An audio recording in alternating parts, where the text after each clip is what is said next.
নমস্কার, আপনাদের সকলকে স্বাগত জানাই চ্যানেল রূপম মুখার্জিতে। আজকের ভিডিওটি পশ্চিমবঙ্গের হাজার হাজার নেট, সেট এবং পিএইচডি যোগ্য প্রার্থীদের জন্য অত্যন্ত গুরুত্বপূর্ণ, যারা WBCSC অর্থাৎ ওয়েস্ট বেঙ্গল কলেজ সার্ভিস কমিশনের অ্যাসিস্ট্যান্ট প্রফেসর রিক্রুটমেন্টের জন্য আবেদন করেছেন কিংবা এডিট উইন্ডোতে সংশোধন সম্পন্ন করেছেন, তাদের জন্য আজকের ভিডিওতে থাকছে বড় আপডেট। এছাড়াও আলোচনা করব কতগুলি ভ্যাকেন্সি আসতে পারে, নিয়োগ কবে পর্যন্ত চলতে পারে, ডেমো বা ইন্টারভিউ কতটা গুরুত্বপূর্ণ, কিভাবে প্রস্তুতি নিলে সিলেকশন পাওয়ার সম্ভাবনা বাড়বে। তাই অনুরোধ করছি ভিডিওটি শেষ পর্যন্ত অবশ্যই দেখবেন। কিছুদিন আগে WBCSC পক্ষ থেকে বিভিন্ন গভর্নমেন্ট এডেড কলেজ এবং গভর্নমেন্ট স্পন্সর কলেজের কাছে শূন্য পদের তথ্য চাওয়া হয়েছিল। অনেক কলেজ ইতিমধ্যে তাদের ভ্যাকেন্সির রিপোর্ট জমা দিয়েছে। এই রিপোর্টগুলির ভিত্তিতেই কমিশন চূড়ান্ত বিজ্ঞপ্তি ও নিয়োগ প্রক্রিয়া এগিয়ে নিয়ে যাবে। বর্তমানে বিভিন্ন সূত্রে জানা যাচ্ছে ভ্যাকেন্সির সংখ্যা কয়েক হাজার হতে পারে।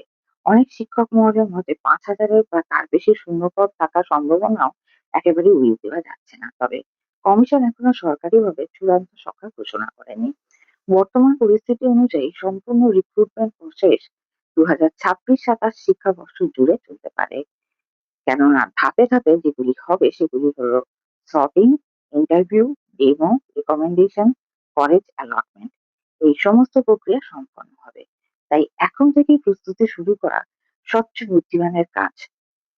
অনেকে ভাবেন নেট আছে অথবা সেট আছে আর তার সাথে তো আমার পিএইচডিও আছে, তাহলে আমার চাকরি কি নিশ্চিত? বাস্তবে বিষয়টি কিন্তু এমন নয়। কলেজ সার্ভিস কমিশন শুধুমাত্র সাবজেক্ট নলেজ দেখবে না, তারা দেখবে teaching skill, classroom handling, communication skill, confidence, personality, body language, presentation, logical thinking, student interaction, overall academic attitude সব মিলিয়ে একজন প্রার্থীকে মূল্যায়ন করা হয়। শুধু প্রশ্নের উত্তর জানলেই হবে? একদমই না। তো ইন্টারভিউ বোর্ড 10টি প্রশ্ন করলো, আপনি হয়তো 7টি প্রশ্নের উত্তর দিতে পারেননি। তারপরও যদি আত্মবিশ্বাস, উপস্থাপনা, যোগাযোগ দক্ষতা এবং ইতিবাচক মনোভাব ভালো থাকে, তাহলে আপনার কিন্তু সুযোগ কিছুটা হলেও থাকছে। আবার এমনও হতে পারে একজন সব প্রশ্নের উত্তর দিলেন কিন্তু তার আত্মবিশ্বাস কম, প্রেজেন্টেশন দুর্বল, কমিউনিকেশন দুর্বল। সেক্ষেত্রে তার সিলেকশন নিশ্চিত হওয়াটা খুব সমস্যা। ডেমো লেকচারে বোর্ড দেখতে চায় আপনি কিভাবে পড়ান, কঠিন বিষয় সহজভাবে বোঝাতে পারেন কিনা, বোর্ড ওয়ার্ক কেমন, ক্লাসরুম কন্ট্রোল কেমন, ল্যাঙ্গুয়েজ কতটা পরিষ্কার, এক্সাম্পল দেন কিনা, স্টুডেন্ট এনগেজমেন্ট কেমন, এই বিষয়গুলি সিলেকশনের বড় অংশ নির্ধারণ করে। তাহলে এখন থেকে কি করবেন?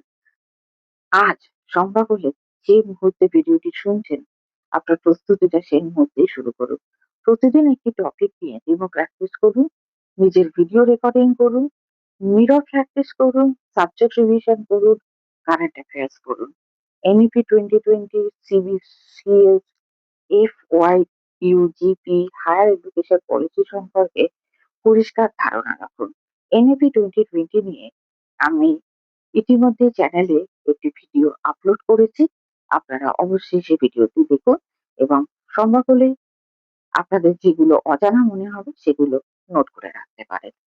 এই রিক্রুটমেন্ট পশ্চিমবঙ্গে কলেজ শিক্ষক হওয়ার একটি বড় সুযোগ। তাই সময় নষ্ট না করে আজ থেকে ইন্টারভিউ ও ডেমো প্রিপারেশন শুরু করুন। এই চ্যানেলে আগামী দিনে WBCSC interview, question, demo lecture, subject wise preparation এবং মক ইন্টারভিউ ধারাবাহিকভাবে আপলোড করা হবে। তাই চ্যানেল সাবস্ক্রাইব করে পাশে থাকুন। ভালো থাকবেন। ধন্যবাদ। নমস্কার।